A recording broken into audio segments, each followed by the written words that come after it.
Good morning, everybody. My name is Crystal, and welcome to my YouTube channel. Good morning. It's Thursday morning. It is Thursday, the 5th of September. Good morning, everyone. The weather is dull, dreary, and wet, and I'm here in my flat in Rochester. Alexa, good morning. Good morning, and happy birthday to actor Michael Keaton, star of films such as Batman and Beetlejuice. Speaking of which, some spooky stuff is happening here courtesy of our partner Warner Brothers Pictures. Whatever you do, don't say Beetlejuice, Beetlejuice, Beetlejuice. Alexa, what's the time, please? It's 8:33 a.m. Alexa, what's the weather like in Rochester? Currently, in Rochester, England, it's 15 degrees Celsius with cloudy skies. Today, you can expect showers, with a high of 21 degrees and a low of 15 degrees.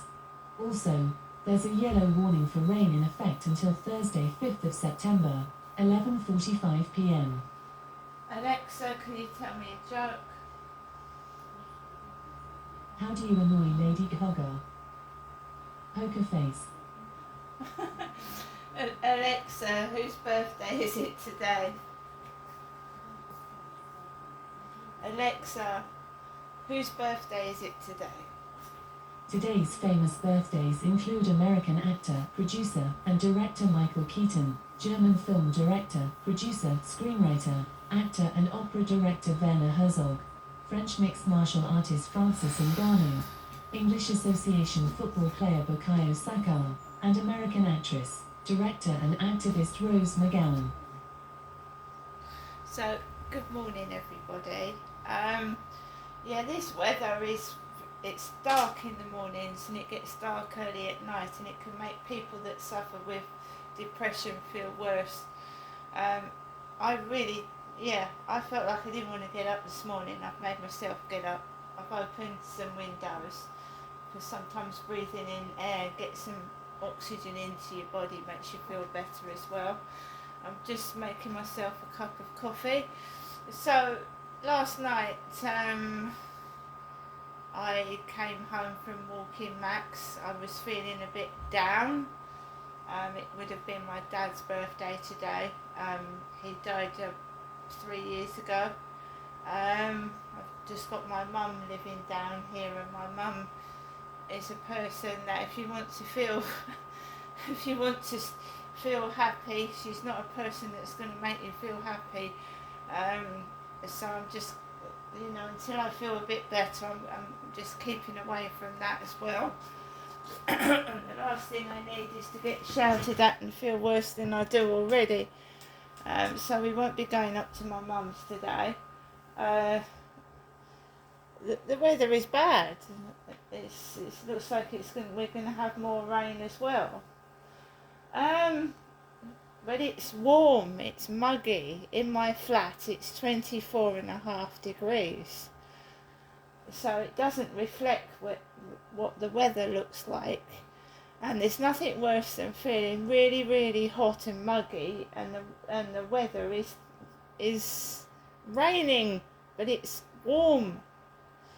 It's absolutely hot in my flat. It feels like a sauna.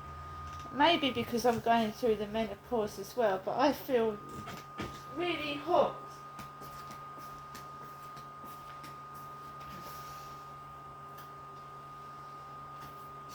So, I watched a film last night, a film with Ryan Reynolds on Netflix. It was about a guy that found a wallet, and inside that wallet was no money, just a scratch card. No, not a scratch card, a lottery ticket, a lottery ticket. So the guy actually,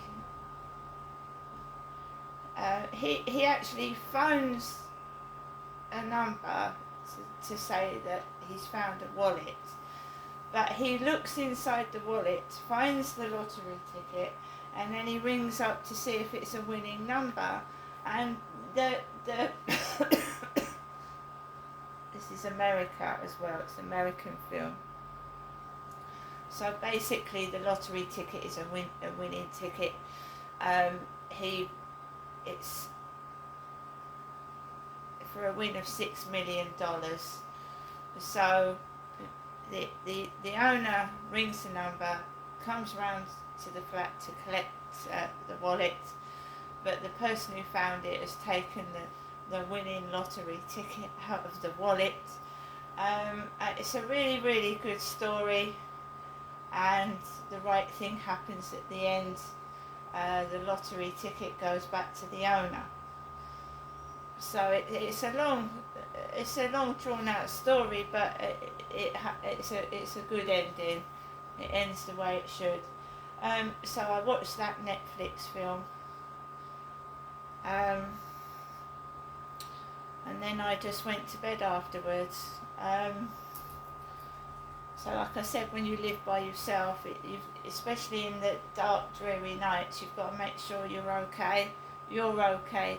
If no one else makes sure you're okay, you've got to make sure you're okay, and keep going even when you do feel miserable. And it comes on me for no reason. I could have everything, but I think possibly it's because my mum keeps telling me on the messages, it would have been your dad's birthday today, on the 5th of September, it would have been your dad's birthday. And maybe I don't want to be happy today, I don't know. So, today, get up, make my coffee, sort my pets out, tidy myself up, do a few keep fit exercises, try and keep positive, and also when the weather's like this, people shut themselves off indoors to keep out of the dreary wet weather. So that's another thing that brings when you don't see so many people about, you can feel isolated and cut off. So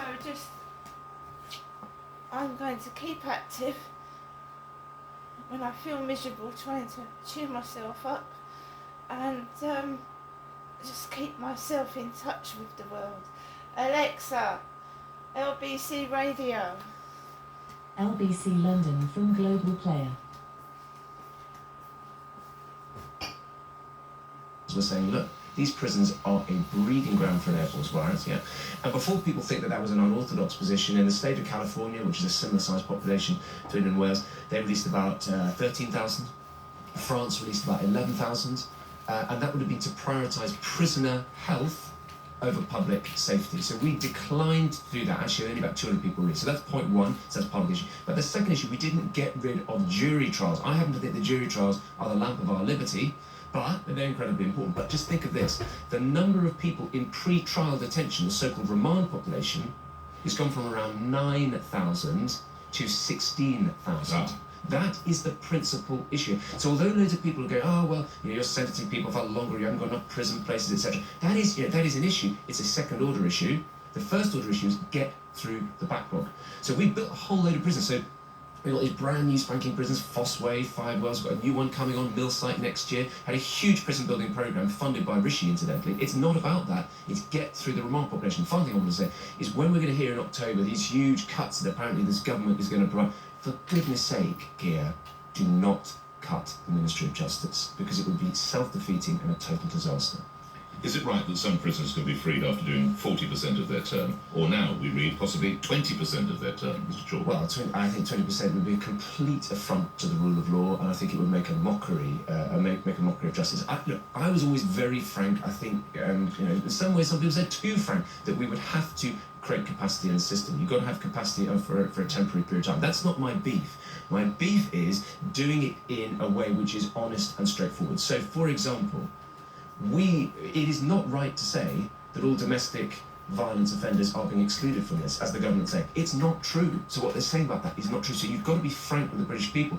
The truth is, some guy who thumps his partner in an appalling common assault, or ABH or GBH, and even fractures a suborbital rim, which is the bit I know from a practitioner very often used to get, unfortunately, fractured. If he gets less than 4 years, he could be out in less than 50%, and I think that is a real concern. Well, the other concern, of course, is the suggestion that the person who now has your job has referred to, not you personally, but Rishi Sunak and his colleagues as the guilty men for the most disgraceful dereliction of duty by failing to address the prison crisis. What's your response to Shamila Mahmood?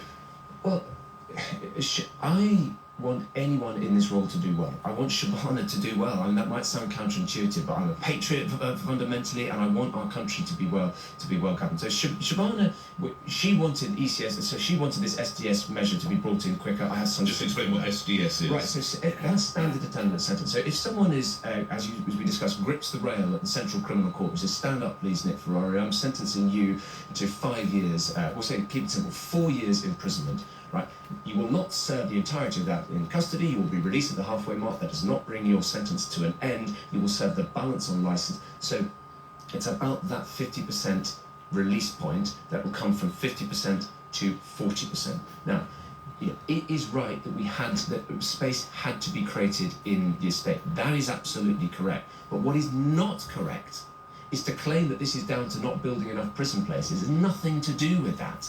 The question is, are you serious about getting through the backlog? And what I fear is going to come is that this government is going to cut the funding for the Ministry of Justice. That means less funding for probation service, less funding for what's known as sitting days, in other words, so that the courts can move at full throttle. And that's what this government must avoid. It was reported that you sought to implement SDS 40, if that's what I call it, but the Prime Minister Rishi Sunak opposed you. Is that correct? The Prime Minister ultimately had to get a vote through Parliament, and the Prime Minister faced. It was the end of a season, you remember your Ecclesiastes, there's a time to live, there's a time to die, there's a time for Conservatives, and there's a time. So it was an extremely difficult time, and so he had to be satisfied he was going to get a vote through when there were noises off. So I'm not criticising the Prime Minister. It is well known that I thought, because when I came in, the pressures were already there, very high in April 2023. My view was, you've got to create some headroom in the system.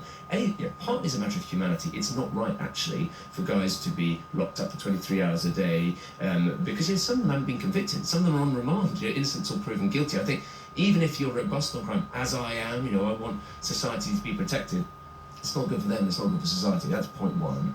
And point two also is you've got to be satisfied that the police can go out, nick dangerous people, knowing that there is capacity in the prison. So freeing up headroom, I thought, was important. Plus the other final point is you've got to remove the vulnerability to shocks, right? So a fire, a riot, as we've heard about, or even, wait for it, an infestation of pet bugs. You've got to make sure that you've got sufficient capacity in the system to withstand those shocks, and that was the point that I was at pains to make.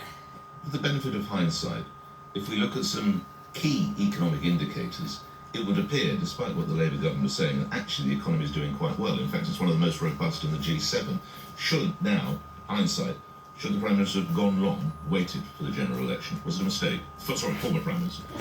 I wouldn't criticise him, because I think he had a number of very difficult circumstances to balance, including, bluntly, you get to a point.